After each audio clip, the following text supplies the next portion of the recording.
There comes a moment, quiet and unannounced, when you look around your life and feel something echoing through the hollowness.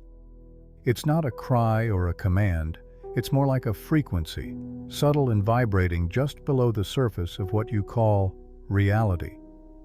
A strange question begins to shimmer in your consciousness like heat over desert sands. What if I'm not really stuck, but just not vibrating high enough to move? That is the doorway. And if you've found yourself standing before it, consider this your sign. Stay with me until the end of this video, because what we're about to explore might just rewire the way you see everything. And if you haven't already, subscribe to the channel now, because this path we're walking, this unveiling of spiritual truth in a digital world, is not a one-time glimpse, but an ongoing initiation. The idea of raising your vibration often sounds to skeptics like something plucked from the shelves of spiritual fiction, a feel-good phrase, a vague abstraction. But beneath that thin veil lies a truth so vast, so transformative, that most never dare to fully look into it. Because to truly raise your vibration is to die to the self you thought was real. It is to dissolve the mental scaffolding that has held up your identity, your wounds, your excuses, and your illusions. It is to awaken, not with fireworks, but with the slow and steady hum of frequency realignment, like tuning a forgotten instrument back into harmony with the cosmos. Let's be clear, you are already vibrating, everything is. Your thoughts hum, your emotions pulse, your cells sing, even the silence between your breaths has a rhythm. But here is the crux. You can either resonate with patterns of fear, shame, stagnation, and stay orbiting the same problems, relationships, and outcomes, or you can gradually tune upward into realms of clarity, possibility, synchronicity, and transcendence. This is not poetic fluff. This is energetic law. Like attracts like. And if you do not intervene in your own vibration, the frequency of your unconscious habits will define the rest of your life. There's a haunting comfort in staying stuck. It feels familiar. It wears the face of routine, and even when it's painful, it wraps itself around you like an old coat. But the truth is, most people aren't truly afraid of being stuck. They're afraid of what will be required to break free. Because when you raise your vibration, you lose the privilege of blaming others, of repeating the same old story. You begin to see with terrifying clarity that you were never waiting on the universe. The universe was waiting on you. The ancient mystics understood this. They didn't speak in terms of vibration the way we do now, but they knew the hidden ladder woven through the inner world. They called it ascension, illumination, awakening, salvation, each tradition pointing toward the same cosmic pivot point, the inner frequency shift that ripples outward and transforms your outer reality.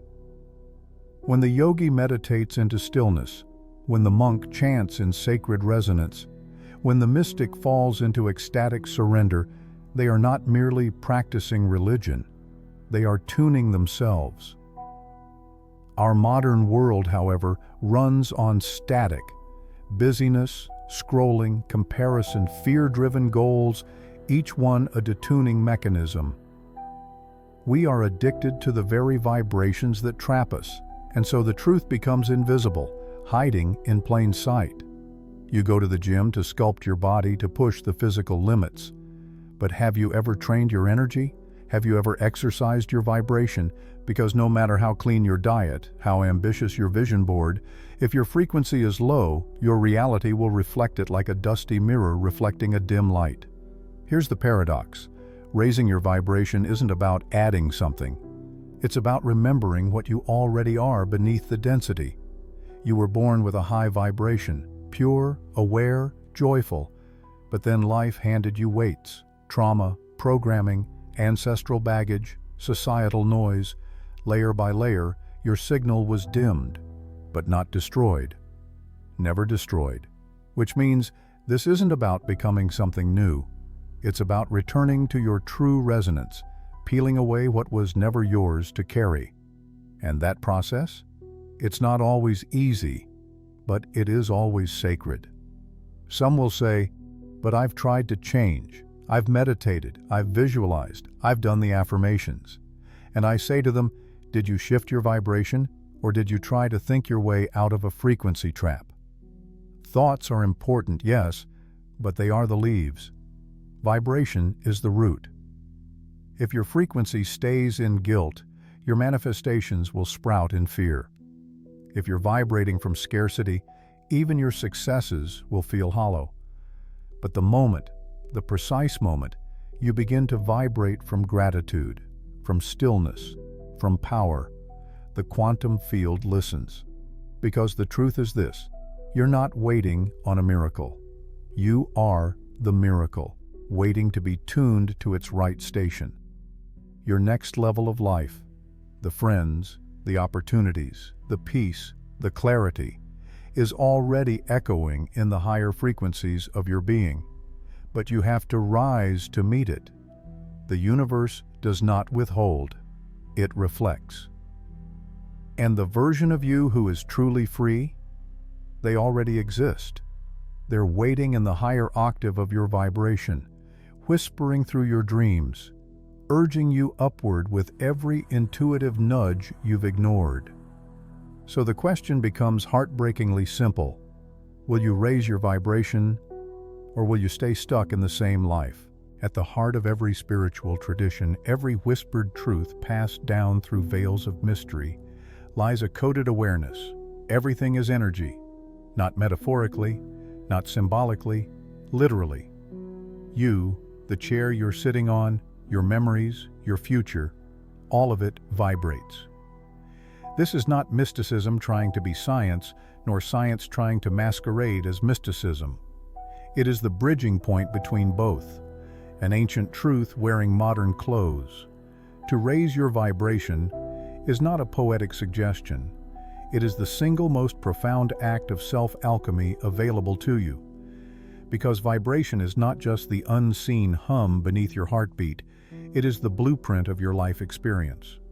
You are not a victim of circumstance. You are a transmitter. What you are vibrating, you are summoning. But because this happens on a level more subtle than thought, more elusive than intention, many live out the same cycles for decades, wondering why nothing changes. What they don't realize is that their external stuckness is just the physical echo of a deeper energetic stasis. The core of this teaching rests on a paradox. You are always in motion, yet always in a loop, unless you become conscious of the energy you emit. Your past was not just a series of events, it was a vibration made manifest. And your future? It's already coded in the frequency you carry now. This means that to change your future, you do not need to fight time. You simply need to alter your signal. Imagine life as a cosmic radio station. If you want to hear the music of abundance, clarity, joy, or peace, you cannot stay tuned to the frequency of fear, doubt, or bitterness. No matter how badly you want the song to change, the station only shifts when you do. This is why so many teachings emphasize emotional mastery. Not because feelings are obstacles, but because they are indicators. Your emotion is a compass pointing directly to your vibration. Feel anxious? Your signal is tuned to uncertainty. Feel deeply peaceful for no reason? You've aligned with trust. It's not about judging your feelings, but decoding them. Every emotion is a readout of your frequency in real time, an invitation to choose again, not from willpower alone, but from resonance. Yet, in the density of this physical world, it's easy to forget. We are conditioned to believe in solidity. We touch things, own things, chase things. We measure value in material units, dollars, square footage, titles.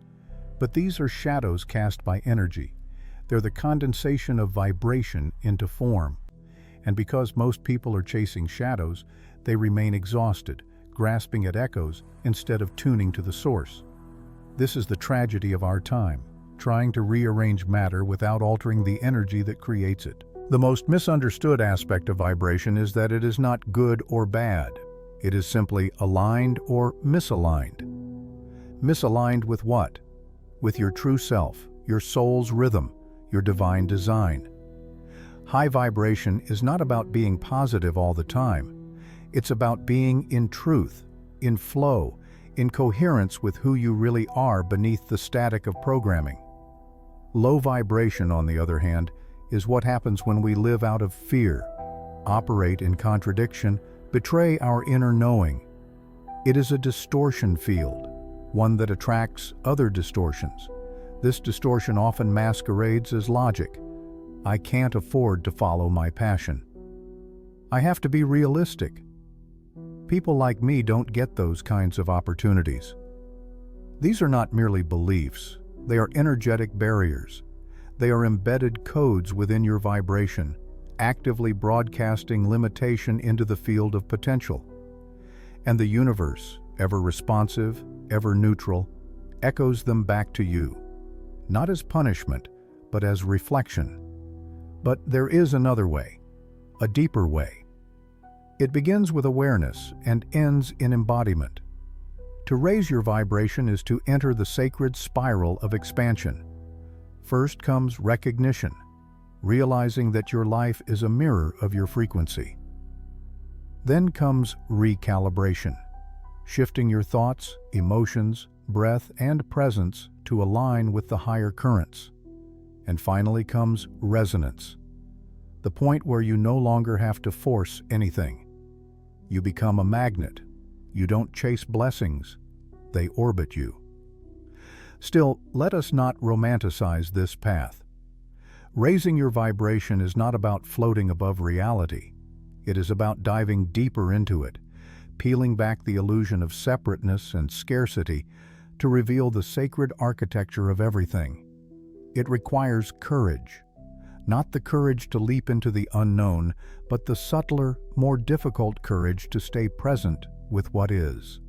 To feel your triggers, meet your wounds, and transmute them not through suppression, but through love. This is how the alchemy works. You raise your vibration by lowering your resistance. Everything in your life is already responding to your frequency. The timing of events, the people who appear, the challenges that persist, each one is a frequency echo. This is not meant to blame you for your circumstances, it is meant to liberate you. Because if your energy can create a prison, it can also create a paradise. So what are the core themes at play here? Vibration as the root of reality, emotion as the compass, thought as the sculptor, choice as the tuning fork, and alignment as the portal. These are not abstract ideas, but living truths. They are the currents you're already swimming in, whether or not you name them. To ignore them is to drift. To understand them is to navigate. Now we must go deeper, beyond concepts, into the realm of myth, archetype, and symbolism. Because the process of vibrational transformation is not merely technical, it is sacred. It echoes through every holy story, every hero's journey, every ancient parable of becoming. To raise your vibration is to remember your part in the cosmic symphony, and to finally play your note. Imagine the soul as a flame trapped beneath layers of ice. The flame burns eternally, never extinguished, yet its warmth cannot be fully felt through the thick frost that time, trauma, and unawareness have wrapped around it. This is the image that comes when we ask, what is it to be stuck? It is not the absence of power, but the inability to radiate it. And to raise your vibration is not to find the flame, it's to melt the ice. All great myths are stories of ascension through descent. The hero always falls before they rise. Orpheus must walk through the underworld. Psyche must complete impossible tasks. Buddha must sit beneath the Bodhi tree until he meets every shadow.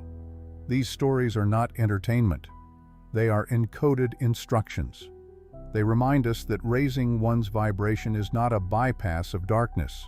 It is the transmutation of it. The mud is not the opposite of the lotus. It is the condition for its bloom.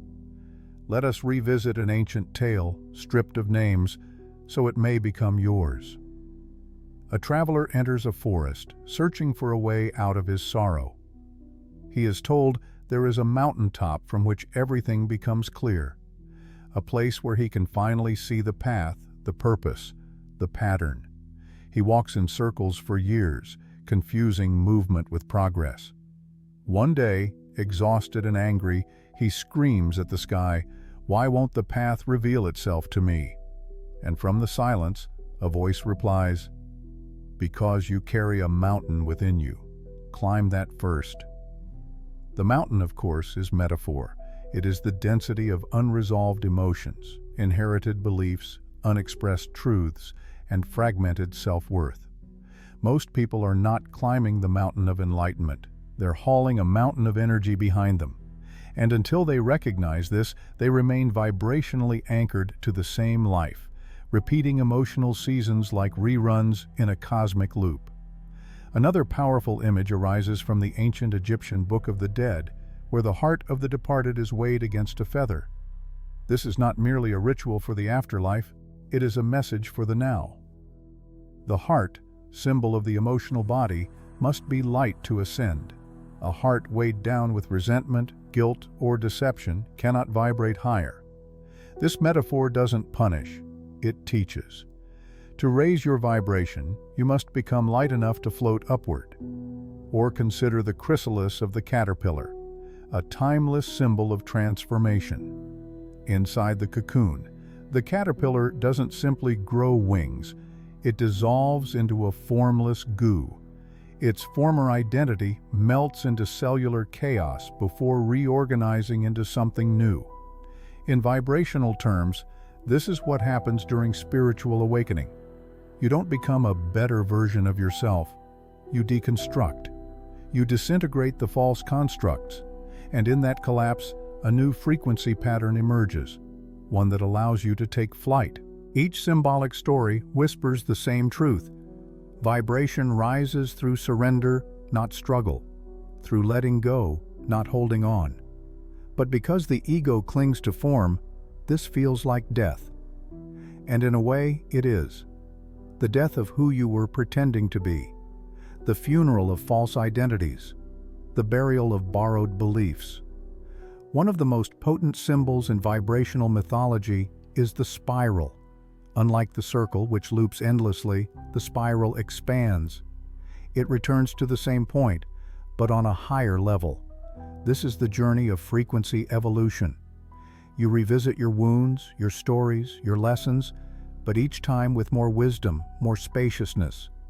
If you're wondering why life keeps testing you with the same themes, the spiral teaches that it's not punishment, it's progression. The lesson returns so you can vibrate through it, not around it. In esoteric traditions, the human spine is often called the ladder of light, and each chakra, a rung on that ladder. These are not merely energy centers, they are vibrational gates. To live rooted only in survival, the base chakra, is to resonate with fear, control, and scarcity. As you rise into creativity, willpower, compassion, truth, intuition, and unity, you vibrate into new realities. You don't have to go anywhere physically. Your internal ascent is the movement.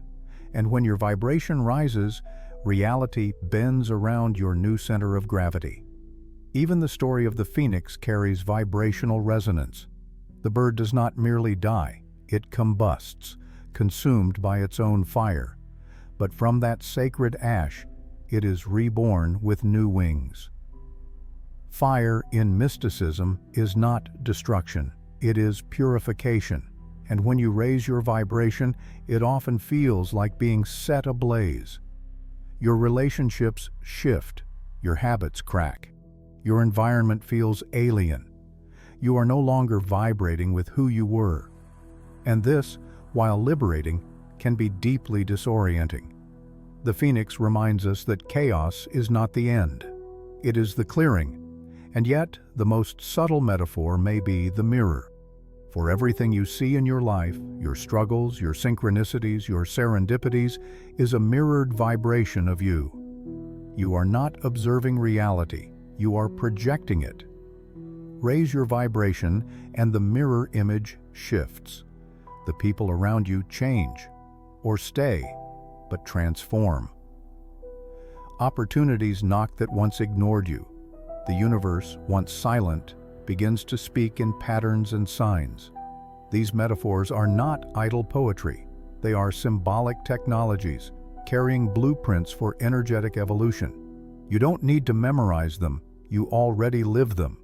Every tear, every joy, every choice you've ever made is part of a deeper script, a soul-level narrative where vibration is both the ink and the page.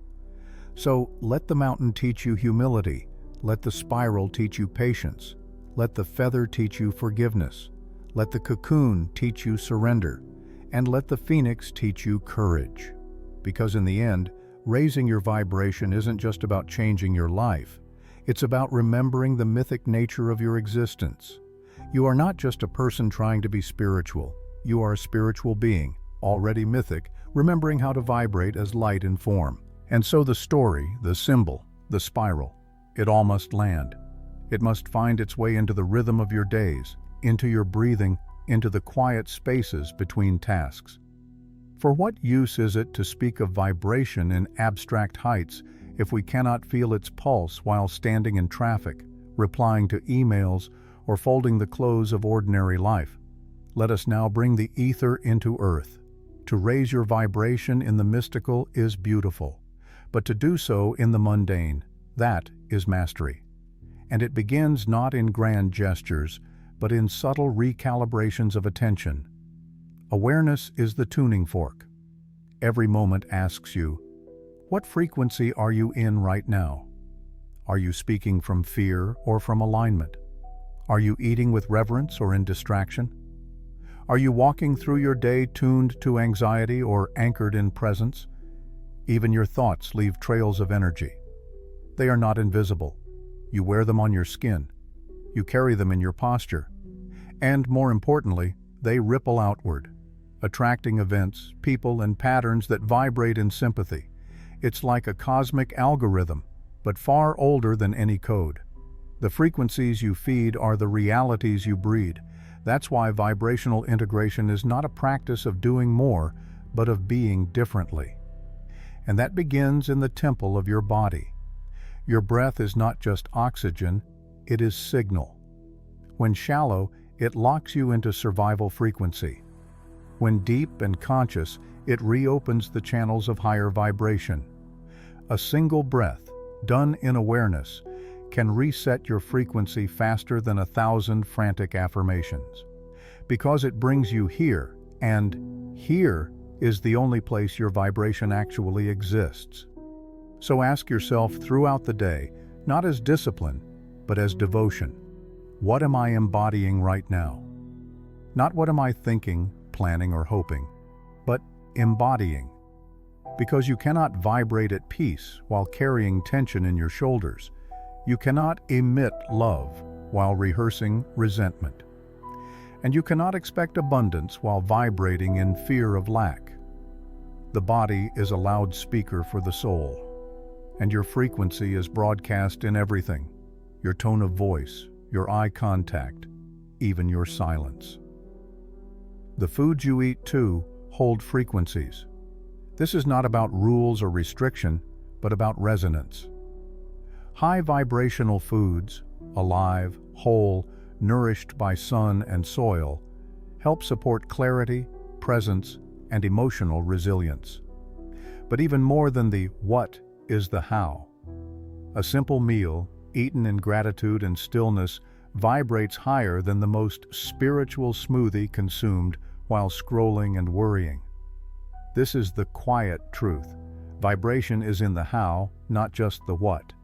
You can do all the right things, meditate, journal, visualize, but if you do them from a place of anxiety, comparison, or force, you're still vibrating in resistance. The same act, done from love, becomes a portal. So vibration isn't in the activity, it's in the intention behind it. It's not the song, it's the tuning. Relationships are another mirror. Have you noticed how some people drain you the moment they speak, while others leave you glowing after a single exchange? That is vibration at work. Your nervous system feels it before your mind explains it. This isn't about judging others. It's about honoring resonance. As you raise your vibration, old relationships may naturally fall away, not because you're better, but because you're vibrating differently. And just like mismatched radio frequencies, the signal no longer connects. This can feel like loss, but in truth, it is space. And into that space, new alignments will arrive, friendships born not from shared trauma, but from shared expansion, conversations that uplift instead of loop, presence that doesn't demand masks. These are the human echoes of your internal shift, and they are more precious than gold. Money, too, has a vibration. Most people chase it as a lifeline, unaware that the energy they emit while chasing it is often one of fear, scarcity, or self-doubt. But money responds to vibration, not desperation. When you vibrate from worth, trust, and contribution, abundance arrives not as a reward, but as a resonance. The universe is not withholding, it is reflecting. And when your internal frequency aligns with openness, generosity, and purpose, the flow of life, including money, meets you without force. Even time bends to vibration. When you're vibrating in anxiety, time feels scarce, compressed, frantic. When you're vibrating in peace, time softens, expands, slows. You find yourself moving through the same 24 hours, but with more grace, more ease, more flow. This is not magic, it's coherence. Your inner world begins to harmonize, and the outer world mirrors that symmetry. So how do you stay in high vibration in a world that constantly pulls you down? You return, again and again. You make your vibration your home, not a peak state to chase, but a base state to dwell in. You learn your own frequency patterns. You notice what drains you, what nourishes you. You treat your energetic hygiene like you do your physical hygiene. Just as you wouldn't leave the house unwashed, you learn not to begin the day uncentered. Breath, silence, music, nature, movement, prayer. These become your tuning rituals, not duties, but instruments. You also learn that being low doesn't mean you failed. It means you're human. The goal is not to avoid low vibrations, but to become skillful in their presence. To meet sadness with softness, anger with awareness, and fear with the quiet power of truth. In this way, even the shadows become sacred, because they too carry the potential to raise your vibration when met, loved, and released. This is the real-world magic. You shift your frequency, and the world doesn't just look different, it responds differently. The calls you receive, the ideas that land, the doors that open. These are not coincidences, they are frequency feedback loops. And when you live in alignment, life no longer feels like something you must conquer. It becomes something you co-create. So we arrive at the end, which is really a beginning. Because to talk of vibration is not to speak of something external. It is to speak of you. Not the version of you shaped by fear, not the persona trained to please and perform, but the eternal, unshakable current humming beneath it all. You are not here to figure it all out. You are here to feel it into alignment. And in a world addicted to noise, stillness becomes revolution. Raising your vibration is not about becoming someone else. It is about unbecoming everything you are not. Every mask, every loop, every inherited belief, it all falls away when you begin to vibrate from truth. This is why the journey feels like loss before it feels like liberation. You are not losing anything real. You are shedding static. What remains is signal. And what is that signal? It's the subtle knowing that you are not your fear, that your shame does not speak truth, that your worth is not transactional, that your future is not limited by your past, that the presence inside your breath is not merely you, but source, echoing through flesh, that every time you pause, breathe, and choose to vibrate upward, even slightly, you are realigning with your divine architecture. This is not spiritual fantasy. This is vibrational fidelity. You were never meant to live trapped in repetition. You were never meant to accept a life that feels like waiting. And the people who told you to be realistic were often just people who had stopped dreaming. The truth, you are a dream in motion, a signal wrapped in skin. And every day, the universe recalibrates to meet your tone. So let's bring it home. What happens if you do nothing, if you remain in your familiar vibration? Not as punishment, but by default, you will continue to live inside the same frequencies, same patterns, same people, same outcomes. Life will echo what you project. The shift won't happen until you shift. That's not judgment. That's liberation. Because if you created the loop, you can also break it. But to do so requires an act of radical courage, responsibility. Not blame, not shame, but ownership. The kind of fierce, sacred accountability that says, if it's in my life, it's on my frequency, and I can change that. You don't need to be perfect. You don't need to meditate in a cave or chant on a mountaintop. You only need to choose, again and again, to raise your frequency, moment by moment, breath by breath. And when you fall, as all do, you return. Not with guilt, but with grace. Not with force, but with frequency. Because something miraculous happens when you live in alignment. The outer world ceases to be a battlefield and becomes a feedback loop. People begin to meet you in ways they never did before. Opportunities that once seemed distant arrive naturally. Inner peace becomes your default, not your escape. You stop chasing, striving, proving, and you start magnetizing, receiving, being. And that's when you realize the life you once dreamed of wasn't somewhere far away. It was vibrating above you the whole time, waiting for you to tune to it. So this is your call, not from me, but from your soul. It's time.